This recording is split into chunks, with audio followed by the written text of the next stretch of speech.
من الشيطان الرجيم. بسم الله الرحمن الرحيم. الحمد لله رب العالمين، وأصلي وأسلم على المبعوث رحمة للعالمين نبينا محمد وآله وصحبه والتابعين وتابعيهم بإحسان إلى يوم الدين.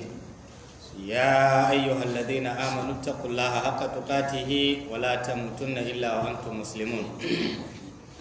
يا أيها الناس اتقوا ربكم الذي خلقكم من نفس واحدة وخلق منها زوجها وبث منهما رجالا كثيرا ونساء واتقوا الله الذي تساءلون به والأرحام إن الله كان عليكم رقيبا.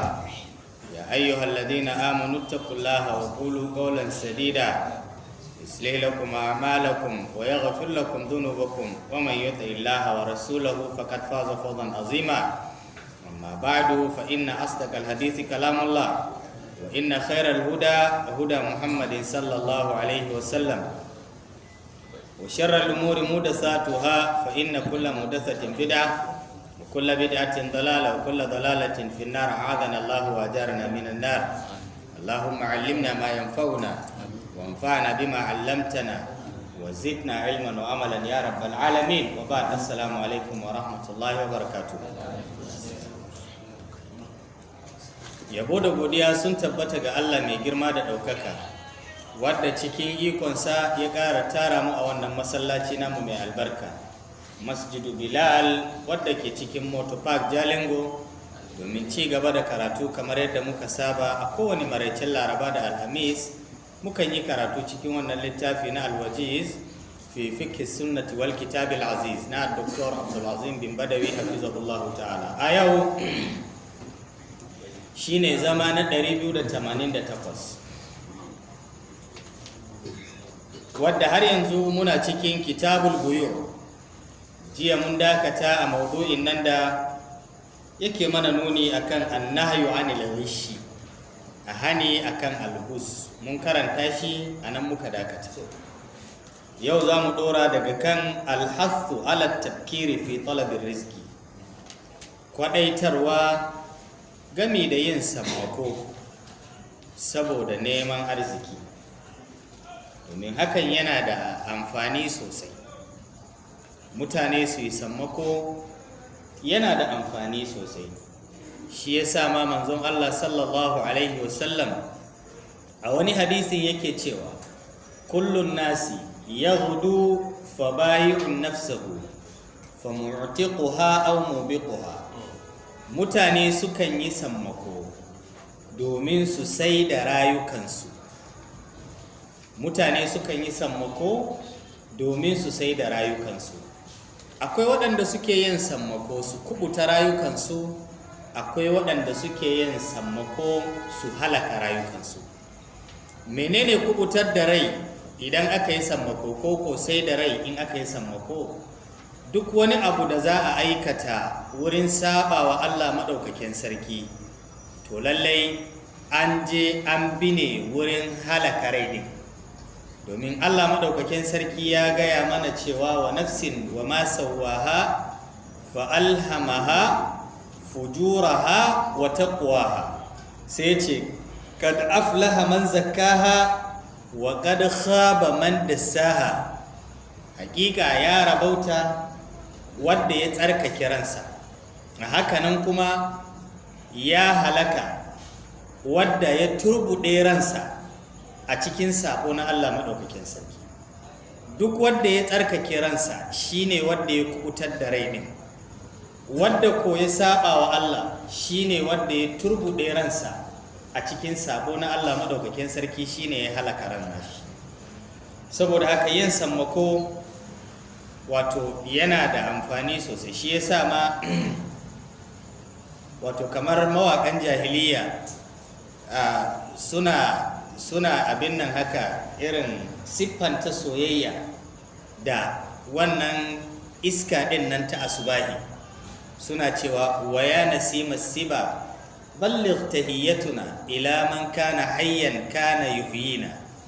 Ya nasima siba, ya ke wato iskar safiya, balligh tahiyyatuna, ki je ki isar da gaisuwar mu ila man kana hayyan ga dukkan wanda yake raye kana yuhyina, sannan kuma yana burin koko shi yana mana fata mu ma mu kasance a raye.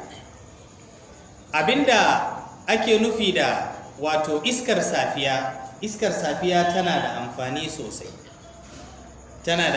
sosai, shi yasa ma misali wanda ya kwanta baya da lafiya, za ka tarar duk tsananin rashin lafiyan in ya hana shi bacci, to iskar safiya in ta buga shi sai ka ga ya dan samu ya yi bacci.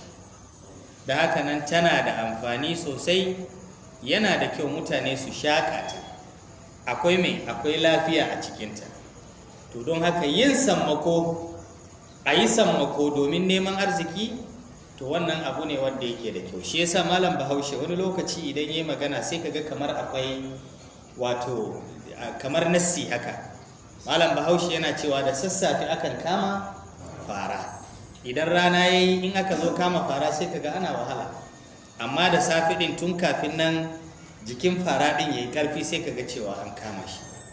Don haka yin sammako wurin neman arziki abu ne wadda addini ya kwadaitar a kai. Menene hujja akan haka? Hujja akan haka shine an Sakhrin al-Ghamidi, an karbo hadisi daga Sakhru al-Ghamidi, kala yace kala Rasulullahi sallallahu alaihi wasallam, manzon Allah tsira da amincin Allah su tabbata a gare shi yace, Allahumma barik li ummati fi bukuriha, Allah ka yi albarka wa al'ummata wurin sammako ko cikin sammako da suke yi wurin neman arziki. Allah ka yi albarka wa al'ummata cikin sammako da suke yi wurin neman arziki. Wata rana wani bawan Allah cikin larabawa ya dawo gida sai ya samu ɗansa yana kwance bayan an yi sallar asubahi. Ya tada shi ya ce, ka yi sallar asuba? Ya ce ya yi. To babu abin da zai tambaye shi kuma koma bayan wannan. Yaro ya koma bacci, bai tashi ba har kusan sai da rana ta yi tsakiya. Gobe ya sake zuwa ya same shi ya ce, ka yi sallar asubahi? Ya ce ya yi. Sai ya ce wa yaron, idan na sake ganin ka kwanta sai na saba maka. Shin baka ji bane annabi sallallahu alaihi wasallam yana cewa Allahumma barik li ummati fi bukuriha? Saboda haka kayi sammako wurin neman arziki. Yaron ce babu damuwa. Da gari ya waye ana dawowa masallaci, da ya zo ɗaki sai bai samu yaro ba. Ce alhamdulillah, Allah na gode maka. Yaro ya fita bayan gari sai ya je, ina irin baƙi da ke shigowa cikin gari din nan da sassafe, ayari guda, sai ya tare su. Da ya tare su ya ce musu, marabanku da zuwa, amma kafin ku je kasuwa mahaifina ya ce in tare ku je a gidanmu za ku karya yau.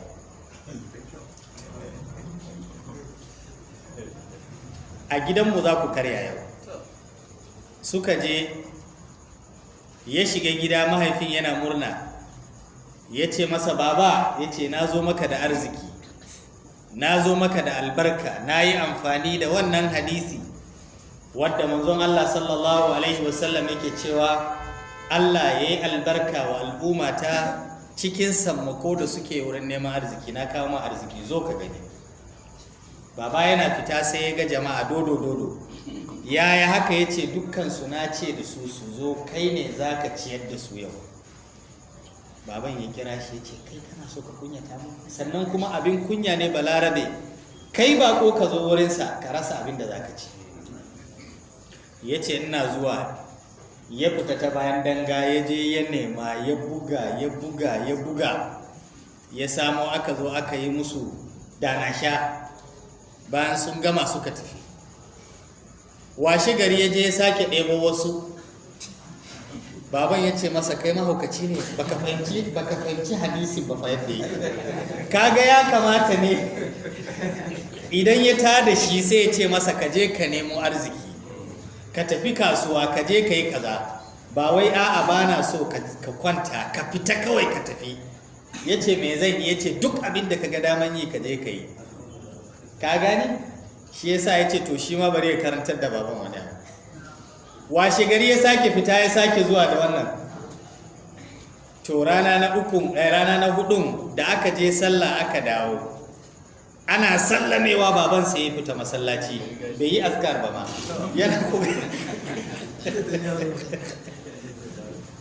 yana kokari ya je ya tari ɗansa, yana zuwa sai ya samu yaro yana kwance, yaro yana jin kafan mahaifinsa sai ya yi miƙa ce la ilaha illallah Muhammadu Rasulullah sallallahu alaihi wasallam, sai ya tashi ya ce masa ina za ka je, sai ya ce masa Allahumma barik li ummati fi bukuriha, ya ce a kai baka fahimci hadisin ba, baka fahimci fikin hadisin ba, kwanta kai bacci, ai fitan ba dole ba ne, kwanta kai bacci sai rana ta yi tsaka.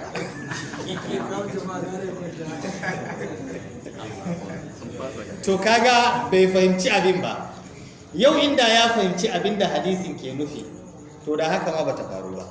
Saboda haka da yawa daga cikin mutane wasu lokuta za ka ga suna wahal da kansu rashin fahimtar nassi abin da ya zo, abin da aka ce da su yi shi ɗin, inda sun fahimce shi da shi kenan sai ka ga abin ya zo musu da sauƙi, amma rashin fahimtarsa sai ka ga sun je sun yi mai sun wahala.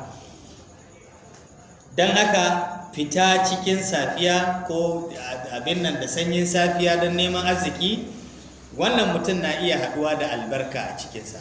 Allah maɗaukakin sarki ya albarkace mu baki da. Sannan abu na biyu ya ce ma ya kulu idan dakhala suqa, tunda kaga saye da sayarwa ana yin sa ne sanannen abu a ina, a cikin kasuwa. Saye da sayarwa a cikin kasuwa ake yi, kuma wanda ya fita duka neman arziki, inda ya harka ne na saye da sayarwa ya fita zai yi, to mafi akasarin abin da mutane ke masa tsammani shine zai tafi kasuwa. To kasuwar kanta idan mutum ya zo shiganta me ya kamata ya faɗa? Wannan dalilin ya sa, wato saboda falalan abin da za a faɗa lokacin da aka zo shiga kasuwa, ya sa sahabban annabi sallallahu alaihi wasallam ba sa saye. Akwai waɗansu waɗanda harkansu ba saye da sayarwa ba, su ba harkan kasuwanci suke yi ba, amma kawai don wannan falala kara ta wuce musu. Abdullahi dan Umar Allah ya kara masa yarda, ya ce ni ba na saye da sayarwa, amma saboda abubuwa guda biyu ya sa nake shiga cikin kasuwa. Abu na farko saboda wannan abin da za mu karanta a yanzu. Abu na biyu ya ce saboda in yi sallama ga wadda na sani da wadda ban sani ba. In yi sallama ga wadda na sani da wadda ban sani ba. Dalilin wannan ya sa nake shiga kasuwa. Wannan ladan kar ya wuce mini, shi ya sa kawai sai na shiga kasuwa na tsaya. Sai ya wuni tun safiya har yamma yana tsaye. In wadda ya zo wucewa ya san shi ya masa sallama, wadda ya zo wucewa bai san shi bai masa sallama. Wannan shine dalilin wannan kawai yake shigar da shi kasuwa. Sannan kuma sai in ya zo shiga kasuwan abinda za mu karanta a yanzu. Ya ce an Salim ibn Abdullahi ibn Umar, an karɓo hadisi daga Salim ɗan Abdullahi ɗan Umar, an abihi, an karɓo daga Umar ɗan Khattabi, an abihi, wato an karɓo daga Abdullahi, an jaddihi, Abdullahi ya karɓo daga Umar radiyallahu anhu. Ina fata na fahimta. Irin wannan hadisi idan ya zo a silsila ko a ɗabaka na hadisai, to hadisin yana da ƙarfi sosai. Riwayatul hafidi an abihi an jaddihi, riwayatul hafidi an abihi an jaddihi, riwayar jika wanda ya karba daga mahaifinsa sannan mahaifin ya karba daga wurin kakansa. To wannan hadisin riwayar yana da ƙarfi. Menene yasa riwayar ke da ƙarfi? Da wuya a ce gaba ɗayansu makaryata ne. Ina fata na fahimta. Gaba ɗayansu. Sannan kuma galibi abinda aka fi sani shine iyaye idan za su gaya ma 'ya'yansu abu suna gaya musu ne abinda yake waƙi daidai. Ina fata na fahimta. Daidai tacaccen abu. In ma za su gaya ma wani abinda bai yi daidai ba, to 'ya'yansu kam daidai za su gaya musu. To wannan shine Abdullahi dan Umar wanda muke maganarsa din nan dai, Salimu ɗansa shine wanda yake cewa wato Abdullahi ya gaya masa, Abdullahi yana cewa Umar ya gaya masa, kala yace kala Rasulullahi sallallahu alaihi wasallam, manzon Allah tira da amincin Allah su tabbata a gare shi yace, man qala hina yadkhulu as-suqa, dukkan wanda yace lokacin da yazo shiga kasuwa, la ilaha illallah wahdahu la sharika lah, lahul mulku wa lahul hamdu, yuhyi wa yumitu wa huwa hayyun la yamutu, biyadihi alkhairu kulluhu wa huwa ala kulli shay'in qadir. Ya faɗi wannan addu'a, za mu sake, la ilaha illallah wahdahu la sharika lah, lahul mulku wa lahul hamd, yuhyi wa yumit wa huwa hayyun la yamut, biyadihi alkhairu kulluhu wa huwa ala kulli shay'in qadir. Za mu sake, la ilaha illallah wahdahu la sharika lah, lahul mulku wa lahul hamd, yuhyi wa yumit wa huwa hayyun la yamut, biyadihi alkhairu kulluhu wa huwa ala kulli shay'in qadir. Dukkan wanda ya faɗi wannan addu'a in ya zo shiga kasuwa, kataballahu lahu alfi hasana, Allah madaukakin sarki zai rubuta masa lada 1000 sau 1000, 1000 sau 1000 za a rubuta masa wannan lada, za a rubuta. Sannan wa maha anhu alfi sayyi'atin, za a share masa, a kankare masa zunubai, wato kwatankwacin ɗaya bayan ɗaya 1000 sau 1000, haka za a share masa. Wa bana lahu baitan fil janna, sannan kuma Allah ya gina masa gida cikin aljanna. Dukkan wanda ya zo shiga kasuwa ya faɗi wannan. Yaya fassarar take? Ga ta nan mu koma baya. Yace la ilaha illallah wahdahu la sharika la, babu abin bautawa da gaskiya a bisa cancanta sai Allah, la sharika lahu, ba shi da abokin tarayya, lahul mulku, mulki nashi ne, wa lahul hamdu, haka nan godiya ta sace. Idan ka duk wanda zaka godewa in ba Allah ka godewa ba, to akwai saura. Ka godewa Allah saboda abinda Allah ya maka ya ishe ka. Wa in ta'uddu ni'matallahi la tusuha, in ka ce za ka ƙididdigi ni'imar da Allah ya maka, wallahi ba za ka yi kirga ta ba. Ni'imar idanu Allah ya maka, ya hana wani, ba kuma wannan ɗin ya saba wa Allah ba, haka Allah ya ga dama. Ni'imar hanci, karan hanci Allah ya baka, ya hana wani, wani shakan hanci, shakan iska da zai yi a hancinsa, wato sai an kashe kuɗi da yawa a sa masa na'ura. Allah ya maka ni'imar kunnuwa, ya hana wani kafin ya ji sai ya sa wani inji a kunnensa. Ni'imar baki Allah ya maka, ya hana wani ba shi ba magana. Kai hatta duburarka inda zaka, wato in ka ci abinci ka sunkuya ka yi bayan gari, ni'ima ne. Domin wasu ana haihuwansu da haka, kafin a je a tsaga musu inda bayan garinsu zai fita, kuɗi ne da yawa. Sai a ga cewa iyayensu na neman taimako a wurin mutane. Wannan ni'ima ne na Allah maɗaukakin sarki. Dalilin wannan ni'ima ne ya sa Annabi sallallahu alaihi wasallam ya ce, idan ka ɗauki madubi za ka duba, to ka gode wa Allah saboda ni'imar da ya maka. Wannan ni'imar babu wadda zai maka wannan ni'imar in ba shi ba. Ya ce in ka ɗauki madubi ka duba, sai ka ce alhamdulillahi alladhi hassana khalqi wa khuluqi wa zana ma shana ala ghairi. Godiya ta tabbata ga Allah, wannan da ya gyara mini siffata da ɗabi'una, sannan kuma ya gyara mini abin da ya munanta ma wani na. Wannan ni'ima ce ta musamman, saboda kai ɗan adam ne, Allah ta'ala ya kyautata maka halittarka. Laqad khalaqnal insana fi ahsani taqwimin. Sannan Allah ya maka karamci, ni'ima ce, wa laqad karramna bani adam. Saboda haka duk wata godiya da za ka yi, to kai wa Allah. Sannan uwa uba Allah ta'ala ya sanya ka musulmi, alhamdulillahi ala ni'matul islam, ni'imar musulunci, ka gode wa Allah akan wannan. Domin ba za ka fahimci haka ba sai ka dubi ko sai ka fahimci irin yadda wasu suka zage dantse suna bautata ma wani Allah abinda ba zai amfane su da komai ba. Ba zan manta ba, akwai wani abokin karatuna makarantarmu ne ɗan China, sunansa Chang Hong a Pakistan. Wata rana mun haɗa mota za mu tafi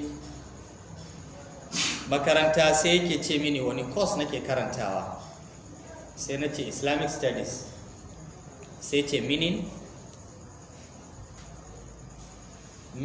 yana so in bayyana masa, sai na ce abu ne wadda za ka san yadda za ka yi bauta da sauransu. Ya ce me ya yi bauta? Wallahi tallahi billahi ina musulmi shi dan China ne, daga China ya zo, kaga makaranta ce ta hada mu, kuma makaranta za ta yi karban kowa. Abin ya bani mamaki, ina kallon shi bana gajiya. Na ce shi bai taba ganin waɗanda suke abin nan ba. Na yi ƙoƙari in bayyana masa, ya ce oh culture, oh you mean culture. Na ce ya ce okay haka na bayar, haka na bashi, domin duk abin da ka gaya masa ba zai iya fahimta ba, ba zai gane ba, ba zai taɓa ganewa ba. Shi ya ce a yankin da suke babu irin waɗannan abubuwa, ya nuna mini masallaci babu irin wannan a yankin da suke, babu irin wannan. To irin wannan sannan rayuwar gata nan dai, shi in ka gan shi ba wai rayuwa ne na har can ba yake yi, ba kuma ƙasa ba, irin tsaka-tsakiya ne. Sannan shi ɗin ma ba shi ne ya kawo kan shi ba, ƙasarsu ce ta tura shi domin ya zo ya yi karatu ne. Abin zai baka mamaki. To saboda haka in ka kasance wato a cikin musulunci, ka gode wa Allah. A cikin musulunci ma in Allah ya ganar da kai, ya fahimtar da kai bautata wa Allah daidai yadda aka umurce ka, wallahi ka gode wa Allah.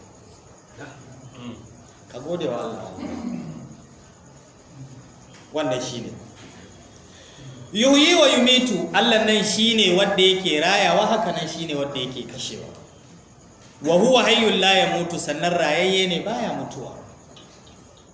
Biyadihi alkhairu kulluhu, alheri gaba ɗayansa a hannun Allah yake. In Allah ya ga dama ya baka, in ya ga dama ya hana ka.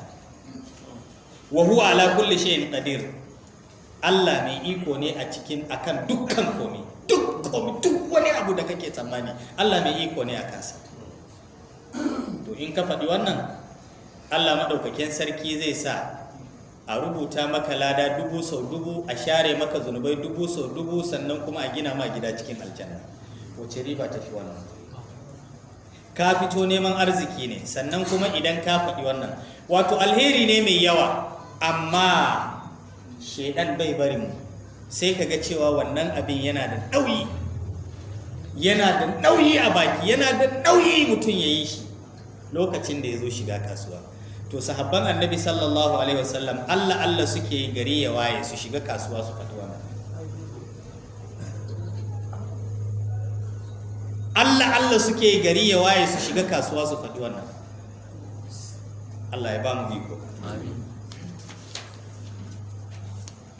Ta sai mawdu'i na gaba shine al-amakinu allati nuhiya 'anil bai'i fiha. Na'am. Wa alaikumus salam. Da kai hakuri in muka gama za mu amsa tambayoyi.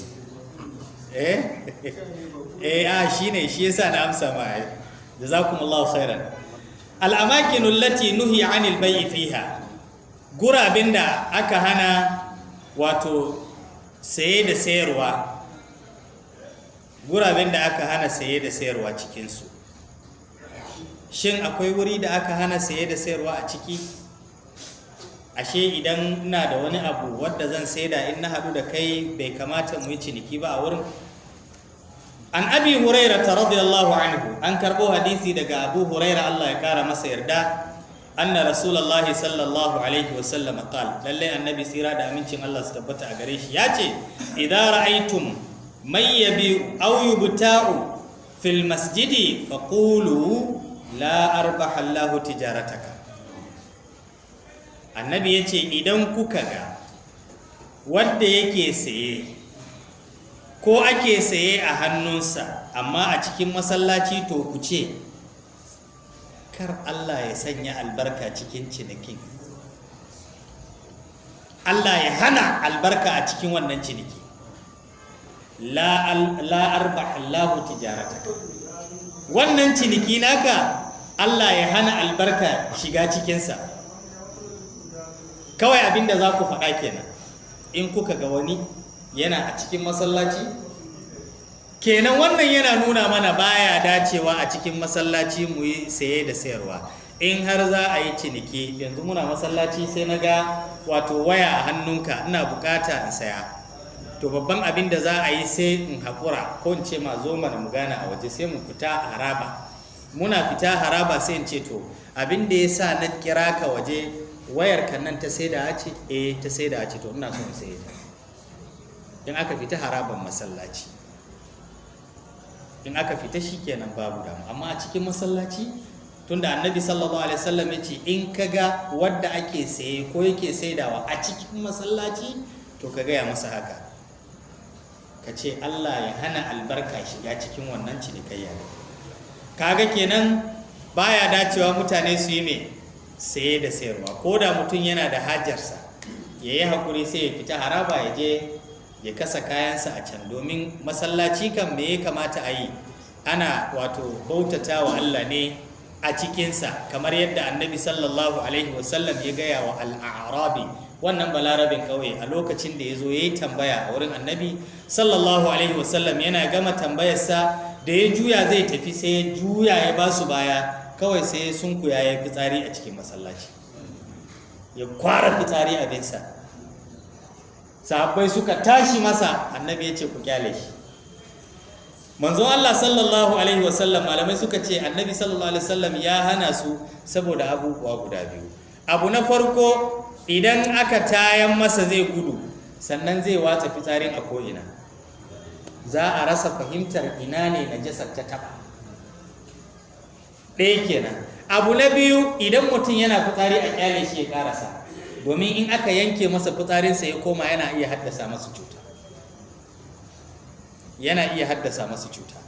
Saboda haka a kyale shi ya gama fitsarinsa. Da aka kyale shi ya gama fitsarinsa, sai manzon Allah sallallahu alaihi wasallam ya umurci sayyidina Abubakar radiyallahu anhu, sai ya ce ya zo. Yana zuwa sai ya ce ya ɗebo ruwa guga 3 ya juye akan ina, akan wannan najasar ya juye. Kenan anan mun samu wani darasi. Kaga kasancewar abin da ya din nan ya ba mu wani darasi. Yana nufin wato idan najasa ta auku, fitsari ko abu mai kama da wannan, in aka juye ruwa kamar guga 3 akai, an tsarkake wannan wuri. Kaga an karantar da mu. Abu na biyu, idan tufa ce kamar yadda wasu malamai suke gani, in tufa ce sai ya zamana akwai najasa a jikinta, me ya kamata za a yi wa wannan tufan? Shine a sa tufan tukuna, kafin nan a juye ruwa akai. In aka yi haka shine an yi me? An wato tsaftace shi. Ko da ko za a sa ne a cikin bokiti, kamar yadda wasu ke gani cewa a sa tufan tukuna, kafin nan sai a juye ruwa a ciki. In aka juye ruwa, to anan an yi me? Yana daidai da an zuba masa ruwa sannan an tsaftace shi. Abu na gaba bai sani ba, shi bai sani ba, ya ɗauka haka ake yi. Saboda haka mutane idan ba su san abu ba, to yana da kyau a musu mai, a ɗaga musu ƙafa. An ɗaga mishi ƙafa, sai manzon Allah ya kira shi ya ce masa zo. Ya ce kaga wannan wuri an yi shi ne saboda bautar Allah da ambaton Allah, ba a yi shi ba saboda yin najasa a cikinsa. Baya dacewa a yi najasa a cikinsa. Wannan magana sai ta masa daɗi, sai ya ce wa annabi sallallahu alaihi wasallam, Allahumma rahamni wa Muhammadan wala tarham ba'dana abada. Ya Allah, ka yi rahamata da ni da annabi Muhammadu kawai, bayan mu kar ka yi rahaman kowa. Waɗannan ai mugaye ne, sun tashi mini annabi ya, sannan kuma ga abin da ya gaya mini. annabi ya ce laqad hajjarta wasi'a, ai rahamar Allah ta mana yawa mu biyu kadai. Rahamar Allah tana da yawa mu biyu kadai ai ta mana yawa. Saboda haka wato masallaci wuri ne na bautar Allah madaukakin sarki. Hakanan duk wanda yake bukatan alherin duniya da kiyama to ya je masallaci ya gaya wa Allah madaukakin sarki, Allah kuma yana daidai da ya amsa masa. Na fata na fahimta. Akwai sauran lokacin mu ci gaba, wannan bayanin yana da dan tsawo. To ba damuwa, saboda wannan yana bukatan bayani sosai, shi yasa na yi tambaya. Insha Allah ta'ala za mu dakata a nan, sai in mai duka ya kai mu sati mai zuwa mu ɗora. Abinda muka faɗa daidai Allah ya ba mu ladansa, abinda muka yi kure ciki Allah ta'ala ya gafarta mana. Subhanaka Allahumma wa bihamdika ashhadu an la ilaha illa anta astaghfiruka wa atubu ilaik. Bari ayi kiran sallah sai ku kasha. Na'am. Wa alaikum assalam. Na'am. Na'am.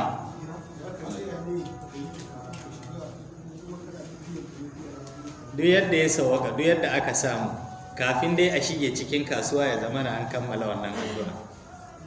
In dai an zo da an dumfari shiga masallaci kasuwa din, to ai wannan addu'a. To sawa'un wato ka tsaya ne ko kuwa a'a kana kokarin tafiya, duk dai ya zama na dai kafin ka shiga kayi wannan addu'a. Dalili ba a faɗi cewa a tsaya ko ana tafiya din ba. So don haka duk wani kaifiya, duk yadda Allah ya iya maka shikenan, almuhim ana bukata dai ka faɗa. Wannan shi ne. Allah ya taimake mu. Na'am. Ina jin ka. Wani ya riga ka na still. Kane na uku. Na'am. Ha? Ya kara dole tashi. To, na'am, ina jin ka. Wa alaikum assalam. Allah shiga mata